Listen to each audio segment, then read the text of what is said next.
Hey, what's up? This is Claire from Penn Entertainment, and today we're talking about The Mandalorian.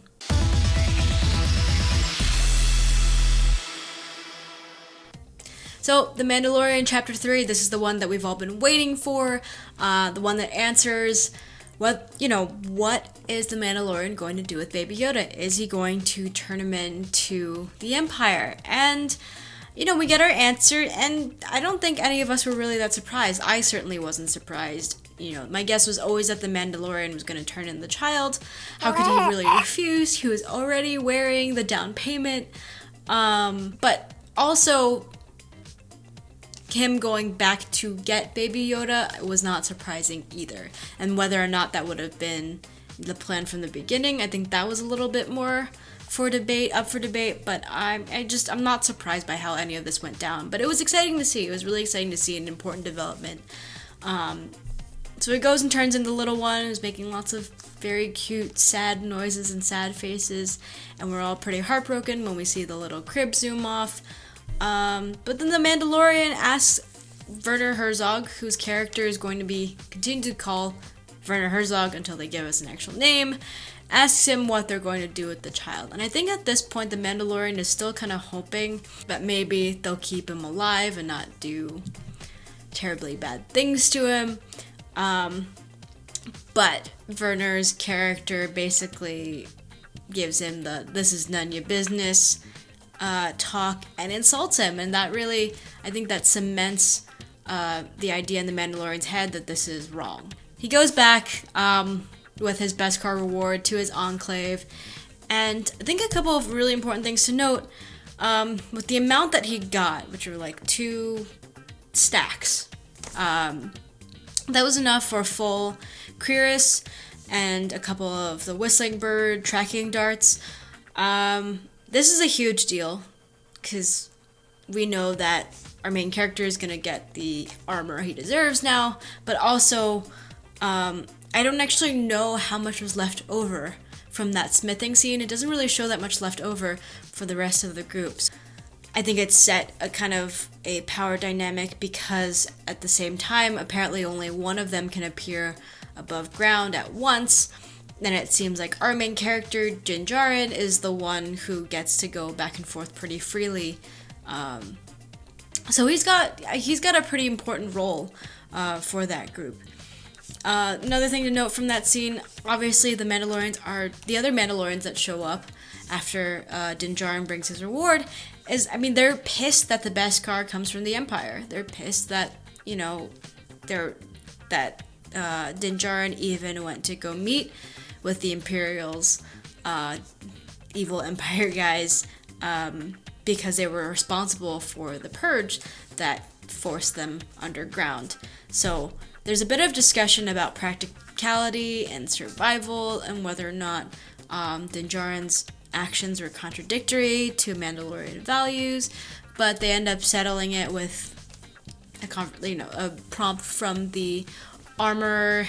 And by the time this video is out, "This is the way" will have become the newest meme format. So this is the way.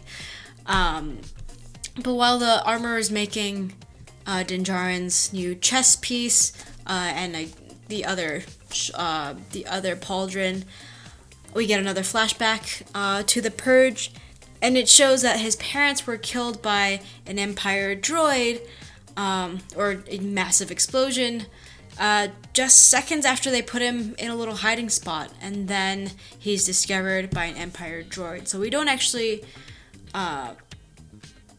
we don't know yet what happened to Din Djarin after the droid found him, which will be interesting to see unfold.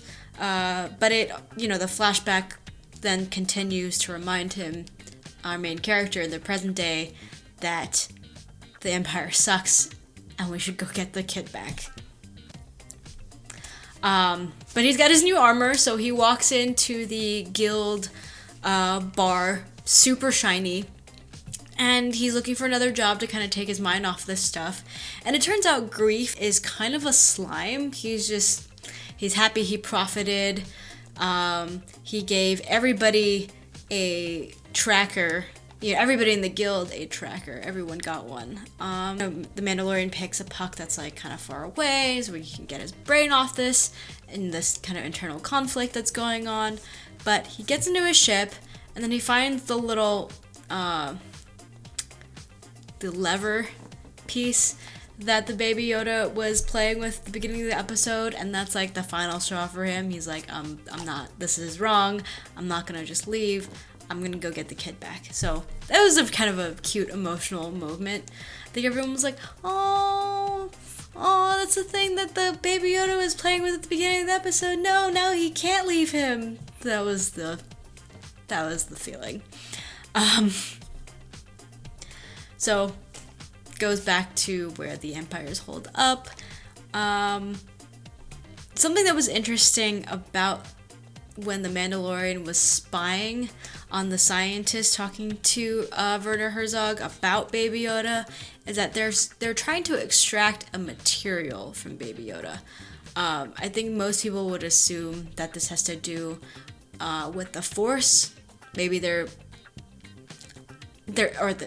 Baby Yoda's specific species, where they may be trying to clone Baby Yoda. I think that's a huge possibility.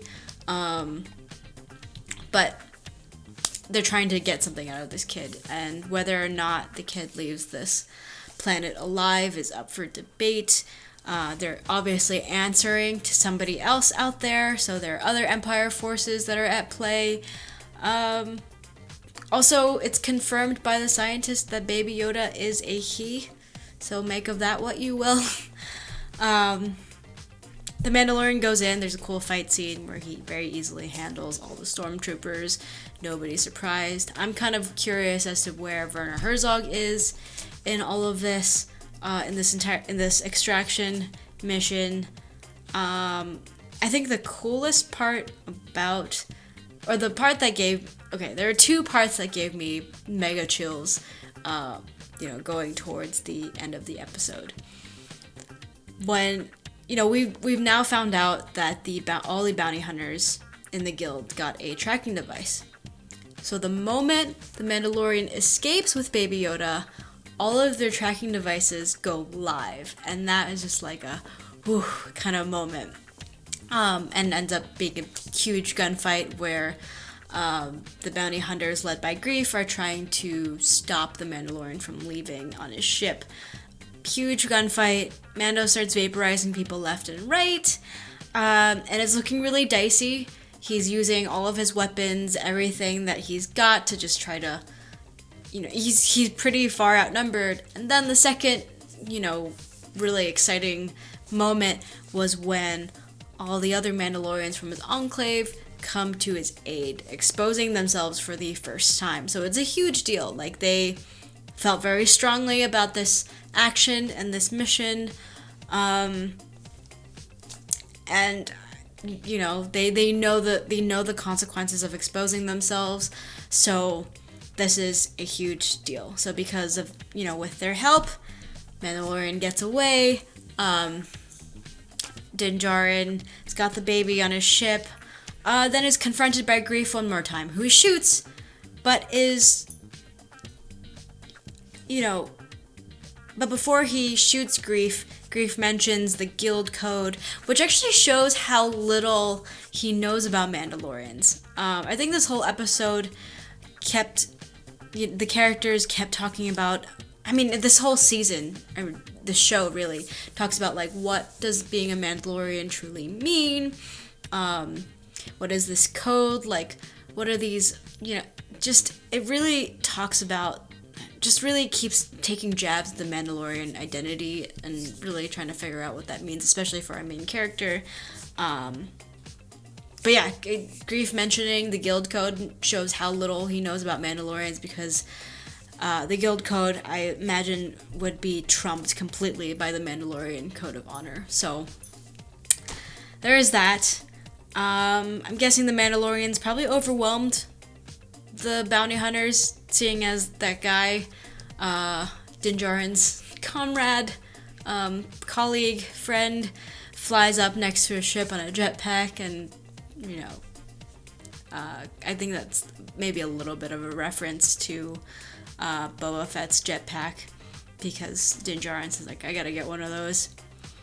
But he makes it out with Baby Yoda. So I think, now that he's taken off with Baby Yoda, the show has a range of options in terms of what it could be like.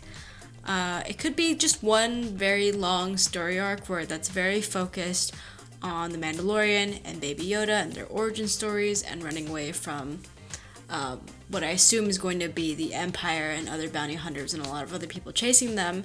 So it could be very focused on that. And we could also, it could also back off of that a little bit and just follow the Mandalorian and the baby through various space journeys, making credits while trying to stay hidden, and then, they'll occasionally get a clue about the child's origins, and maybe those clues determine their next destination, but for the sake of the show, they might take the long way and pick up some new friends. There are lots of questions, and I'm excited. I'm excited to see the next episode and what the next steps for the Mandalorian are, whether or not he, just decides to lay low or make contact with somebody to try to figure out who this child is. There are lots of options, so we'll see next week, and I will also be here next week talking about the Mandalorian. But thanks again for tuning in. This has been Claire with Pen Entertainment, and we'll see you next time. Follow our YouTube channel to watch our featured videos and original shows. See you there.